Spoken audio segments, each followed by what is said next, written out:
चिंता मेरे माधव को थी, इसलिए तो मीरा को कहीं डिगने नहीं दिया।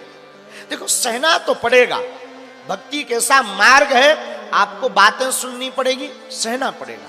हम अपनी ही कहें कितना नहीं सुनते, जिनको ना मिलो वही गालियां देते।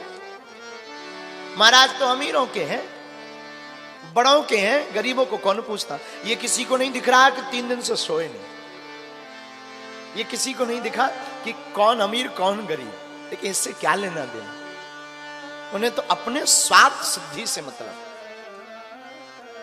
हमसे कल एक सज्जन कह रहे थे, महाराज जी आप कभी भी कुछ बोल देते हो, हम आप लोगों से प्रार्थना करें हाथ जोड़कर टीवी के माध्यम से, हम सदैव वही बोलते हैं जो शास्त्र में होता है। अशास्त्रीय भाषा का प्रयोग हमने कभी नहीं किया। हाँ, बोलचाल की भाषा में 2-4 शब्द हमारे जरूर ठीक नहीं, ग्राम्य प्रभाव के कारण। क्यों? क्योंकि हम बुंदेलखंड के हैं, इसलिए हमारी बुंदेली नहीं जाती है, न बुंदेली विचार जाते हैं। बाकी हम जो भी बोलते हैं शास्त्र सम्मत बोलते हैं।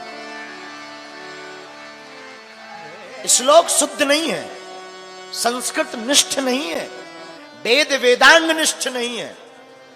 लेकिन एक बात है, हम जो भी बोलते अपने सदगुरुदेव की प्रेरणा से जो बोलेंगे उसका प्रमाण रखेंगे, हम कभी बिना प्रमाण के नहीं बोलते। मति और भाव को छोड़कर, कोई भाव निजी हो तो हम कह भी देते ये हमारा भाव है। अब कोई अगर कहता है उसकी निज मजबूरी है, लेकिन मैं प्रार्थना करूं शास्त्र की बात बोलना कोई गुनाह नहीं है। और अगर हम ही शास्त्र की बात नहीं बोलेंगे तो कौन बोलेगा ये बताओ हमको। व्यासपीठ ही सत्य नहीं बोलेगी, कौन बोलेगा? किसको पड़ी है सत्य बोलने की? और क्षमा करना, शास्त्र जो बोल रहे उनको सुनने की भी क्षमता होनी चाहिए। आप कहते ढोल गवार शूद्र पशु नारी सकल ताड़ना के अधिकारी। मैं प्रार्थना करूं व्यासपीठ से, हमारे गोस्वामी जी किसी के विरोधी नहीं है और हम किसी के विरोधी नहीं है। हम वही बोलेंगे जो शास्त्र कहेगा, और शास्त्र वही कहता है जो वास्तविक सत्य होता है। सत्य का घूंट कड़वा होता है। यहां पर बैठे जितने भी लोग हैं या घर पर बैठे बैठे सुन रहे हैं, आप लोगों को लगता होगा कि हम इसलिए विवादित बात बोल देते हैं कि टीवी में बने। 2 कौड़ी की टीवी में बने रहने के लिए कभी भी हम करोड़ों का अध्यात्म नहीं लुटाते हैं। हमारा ध्येय टीवी नहीं है, हमारा ध्येय सनातन की सत्यता को जनाना है। और चाहे सूली पर चढ़ जाए पर सत्य बोलना नहीं छोड़ेंगे, अंजाम कुछ भी हो। इस भारत में अंजाम तो महावीर का भी ठीक नहीं था।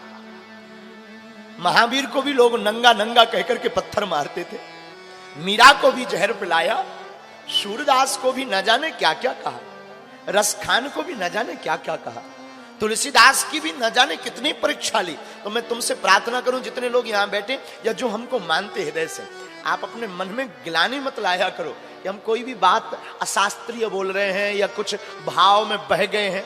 हम कभी नहीं बहते, हम वही बोलेंगे जो हमारे सदगुरुदेव की हमें प्रेरणा लगी, सबके लिए। और हमारा तो प्रण है, जब तक इस भारत से जातिवाद शून्य नहीं होगा तब तक भारत हिंदू राष्ट्र नहीं होगा। और हम ये करवा करके ही मानेंगे, जीते जी हो या मरने के बाद हो।